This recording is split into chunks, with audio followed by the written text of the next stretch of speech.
बच्चों तकनीकी कारण से रुकावट आई थी, रुकावट के लिए खेद है। अब उसके बाद कंटिन्यू करते हैं। आखिरकार वही हुआ जिसका मुझे डर था। मेमोरी भरने की बात नहीं कह रहा हूँ। आखिरकार वही हुआ जिसका मुझे डर था। ज़ोर ज़बरदस्ती से बात की चूड़ी मर गई। चूड़ी मरने का मतलब यहाँ पे क्या हो गया, मेरी बात प्रभावहीन हो गई। अर्थात बात में जो कथ्य था वो कथ्य भाषा को अलंकारिक बनाने के चक्कर में व्यक्त नहीं हो पाया। बात की चूड़ी मर गई और वह भाषा में बेकार घूमने लगी। और जब बात प्रभावहीन हो गई तो केवल ऊपर दिखावटी भाषा का जो आवरण था वो तो दिख रहा था, लेकिन बात अंदर से उसमें किसी तरह की कोई कसावट, कोई प्रभावशीलता नहीं थी। और कवि को इस बात का डर था कि ऐसा होगा, और वही हुआ। तब फिर कवि ने क्या किया, कवि ने हार कर उसे एक कील की तरह उसी जगह ठोंक दिया।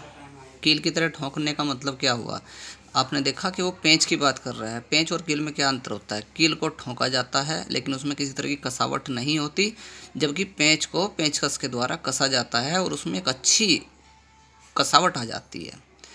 तो जब उसको लगा कि वो ठीक से उस पेंच को कस नहीं पाया, बात को सही तरीके से कह नहीं पाया, तो आखिरकार उसने परेशान होकर के उस बात को कील की तरह ठोक दिया। यानी जैसी बनी थी बात वहीं वैसे ही छोड़ दी। उसको सही ट्रैक पर लाने का उसने फिर प्रयास नहीं किया।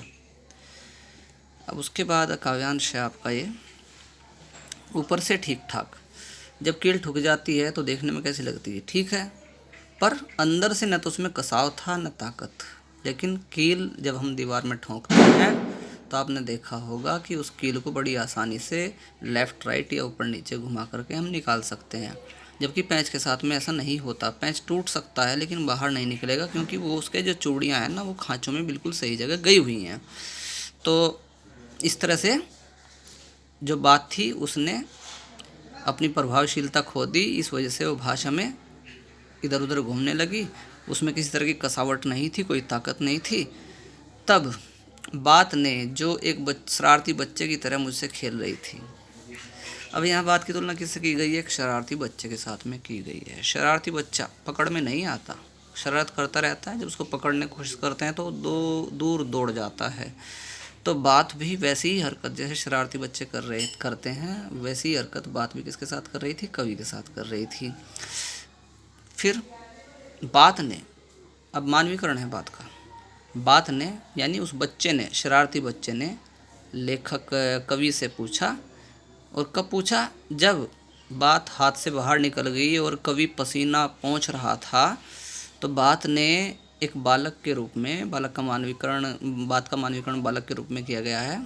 बालक पूछता है कवि से, क्या तुमने भाषा को सहूलियत से बरतना कभी नहीं सीखा? इतने बड़े आदमी हो गए, इतने बड़े कवि हो गए, लेकिन तुम्हें भाषा का प्रयोग करने का सही तरीका अभी तक मालूम नहीं है क्या?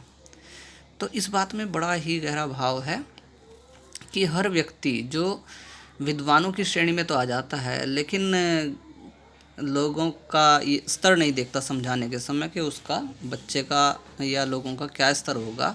उनके लिए मुझे किसी कथ्य को किस तरह की भाषा का प्रयोग करके कहना चाहिए, इस बात को सोचे बिना ही लोग क्या कर देते हैं, अपने ज्ञान का दिखावा करने के लिए बात को बहुत ही अलंकारिक तरीके से, सजावट के साथ और बड़े बड़े वाक्यांशों का, बड़े बड़े वाक्यों का और मुश्किल शब्दों का प्रयोग करके, क्योंकि उनका लक्ष्य होता है अपनी जो जानकारी है उसका प्रदर्शन करना, अपने ज्ञान का प्रदर्शन करना। तो इस तरह की भाषा का इस्तेमाल क्या होता कहलाएगा, सहूलियत के अनुसार नहीं होगा। भाषा को सहूलियत से बरतने का अभिप्राय होता है कि किसी भी बात को हम सरल शब्दों में आसानी से कह दें, जिससे कि कथ्य स्पष्ट हो जाए। ठीक है बच्चों, ये कविता आज आपकी पूरी हो गई है। कविता के साथ कुछ प्रश्न हैं और उनके बारे में आपको प्रश्नोत्तर के माध्यम से भेज दिया जाएगा। हाँ, कल की कविता में कुछ बच्चों ने 1-2 लाइन को रेखांकित करके मेरे पास में, शायद माही ने भेजा है कि इन लाइनों का अर्थ स्पष्ट करें, तो वो मैं आपको लिखित में व्याख्या के माध्यम से आज भेज दूंगा।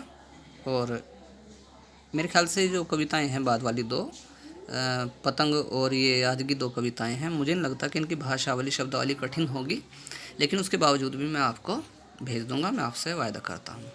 धन्यवाद बच्चों, अपना ध्यान रखना, अपने पेरेंट्स का ध्यान रखना, अच्छे से पढ़ाई करना।